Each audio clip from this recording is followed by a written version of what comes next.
What is up, everybody? Welcome back to the Devy Royale YouTube channel. We are back. It's mock draft season. We got rookie mocks going on. And one thing that I want to make sure we do is we give a little bit of love to the one quarterback dynasty leagues out there. I think a lot of our content can be geared towards, super flex and all those type of different formats out there. But there are still people that play one quarterback. And I think it's good to give you guys a value out there and see where everything's at in terms of your rookie draft. So what we're going to be doing, 4 rounds, one quarterback, tied in premium PPR league. But we are going to be looking at tiers. We're going to be looking at, landing spot. What do we like about these guys? I'm going to give you guys some player spotlights, guys that you should maybe be a little higher on than others. So sleepers, I guess I got to say sleepers for that algorithm. But we're going to be going through a one quarterback dynasty mock here on the channel. So hit that like and subscribe button while the intro is going. I will catch you on the other side.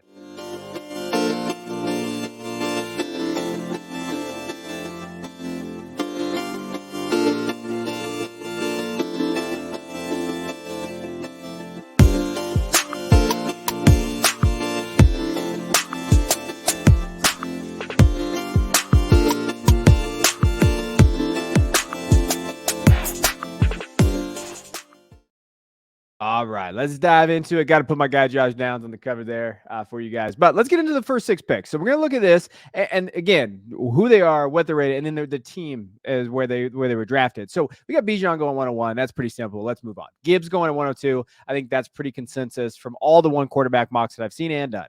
Then it gets into, okay, what's next? Then it's Jackson Smith-Njigba at the 103. So 6'1", 196. How's that fit? We're going to be talking about that, looking at that. And then 104 is Jordan Addison, 105 is Quentin Johnston, and really Zay Flowers at 106. And to me, that's the tiers that we've been seeing. So when we're looking at just overall in these one quarterback mocks, this is really the top 6.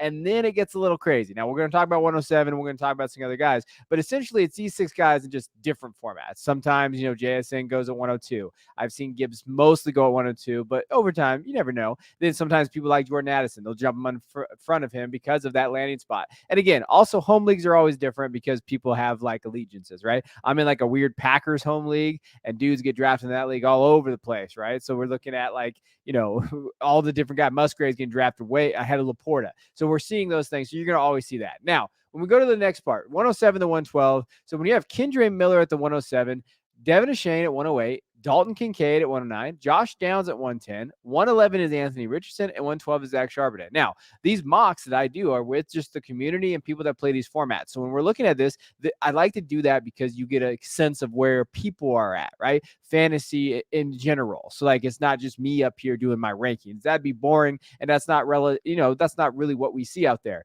Now, the one thing I will say is that Anthony Richardson has gone all the way from 106 to 111. So that's the one outlier I'm going to tell you about. And to me, I understand it. Like when you're looking at 106, so if we go back real quick and you're sitting there at 106 and you need a quarterback, maybe your quarterback is aging, maybe you have Kirk Cousins, I would not fault you to take Anthony Richardson. I understand the one quarterback situation in terms of the drafts, and people will say that's crazy, that's blasphemous. I don't think it is. When you're looking at one quarterback dynasty startups, and we have a couple on the channel, you're seeing quarterbacks go late first, early second right now in one quarterback in Dynasty, right? So if Anthony Richardson hits his ceiling, like many hope that he does, 106 in this draft is not necessarily an outlier, right? 107, those type of things. Like I could see him going there. Then you're going to have that big tier. So there's a pretty big tier break between 106, 107, depending on what you think of Kendre Miller. I do think he landed in a good spot, Devin Ashane as well, and then Dalton Kincaid. So there's some talent there. Then you have Josh Downs. But to me, Anthony Richardson's like, hey, could that be that guy that I go grab at that 106 mark and be excited about it, right? Now, I do want to highlight Josh Downs. So let's talk about him, right? So when we're looking at Josh Downs, there's some people on him and there's some people off of him. He has the biggest range of outcomes. I've seen him in Superflex League go at the 110 all the way to 209. I've seen him in one quarterback go where we saw him here at the 110 and in 206, right? So I've seen him jump around. When we're looking at Josh Downs overall, hey, his depth chart, he landed in a really good spot, right? We have Alec Pierce there, Michael Pittman Jr., Isaiah McKenzie, and Josh Downs. They use the third round draft capital for them. He's going to get used, right? So his production timeline is fun there. Now, I think the question is Downs can serve as that regular slot with Pittman and Pierce on the outside. Pierce can play on the outside, right? So if Downs can beat out McKenzie, I think you're looking at Downs being that regular slot guy in an offense that's going to rely heavily on the run game, but also play action where Downs can stretch the field. I actually think Downs might be able to stretch the field a little bit better than Pittman. Pittman's more that possession guy, whereas Downs can kind of be that go-to guy, that big play area. And I think that's something to look at. Heavy early slot role. And I know people are down on it because of the Anthony Richardson thing in terms of his passing ability. Ricky Purcell, he's at Florida. If you don't watch college football, that's why I'm here for you. He dominated it for Florida in the slot in terms of just targets and catches and all that. Downs could be that safety blanket for Richardson. It is something to watch here. And I think Downs right now is a fun little fit there. And again, I think that, for team fit, he landed a good spot. I think his dynasty outlook, hey, you know what? Pittman's moving on maybe after this next year, right? Free agent following the 23 season. What is that going to look like? Maybe Downs does enough. Now, they'll probably bring Pittman back, but maybe Downs does enough to be that wide receiver too on this team in this offense that could look very good.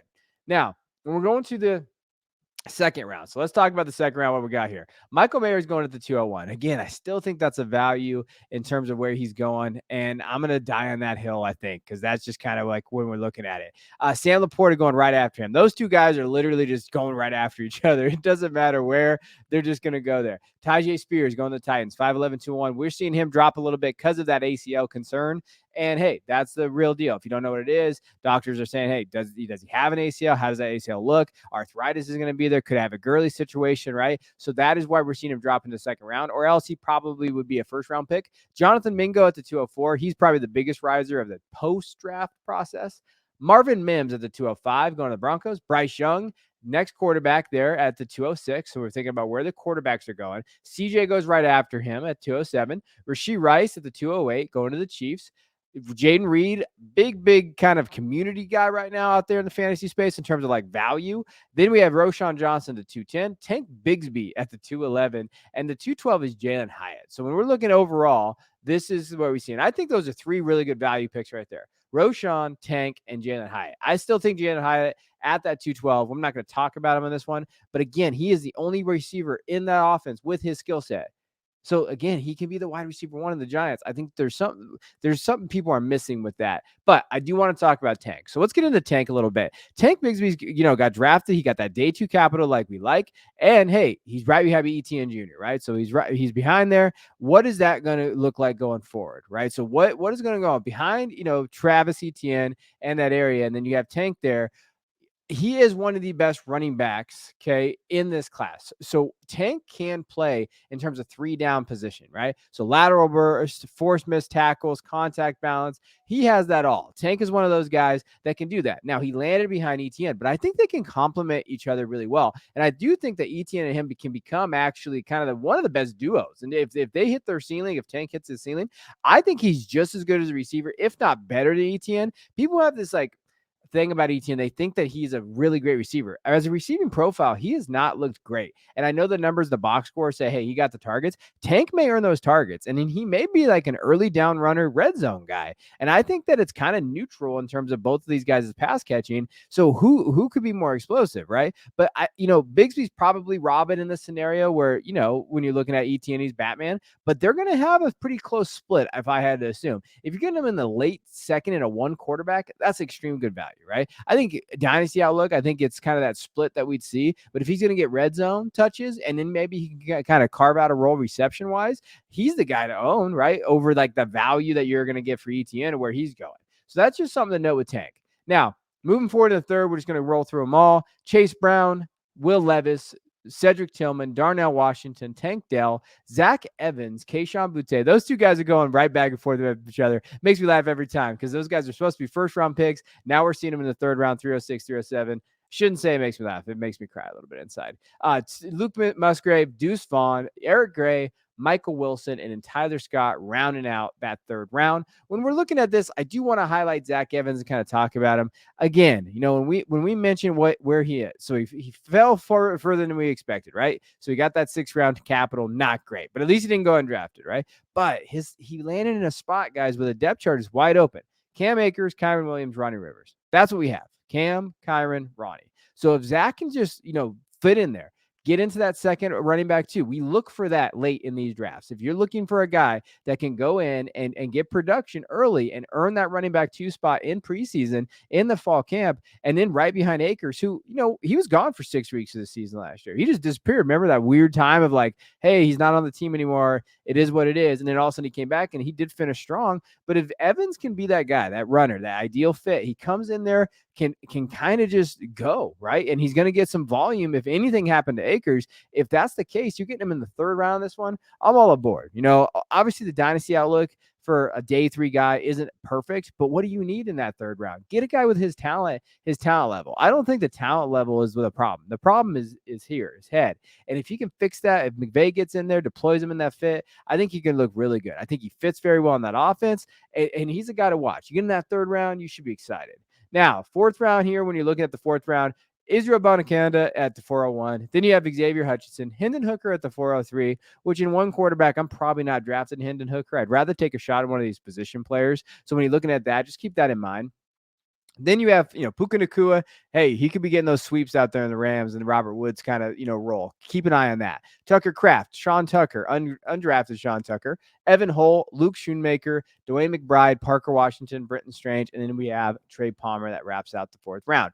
Now, when we're looking at just a guy to kind of watch, Evan Hull is the guy that kind of stands out to me. In terms of his depth chart, again, so when I'm looking at these guys, these late round sleepers, you're looking for guys that have a significant a role, right? So for him, hey, he's gonna be about Moss and Taylor probably for that red zone work, but Hull can be that PPR guy. So he could be that guy that he gets that opportunity in the passing game.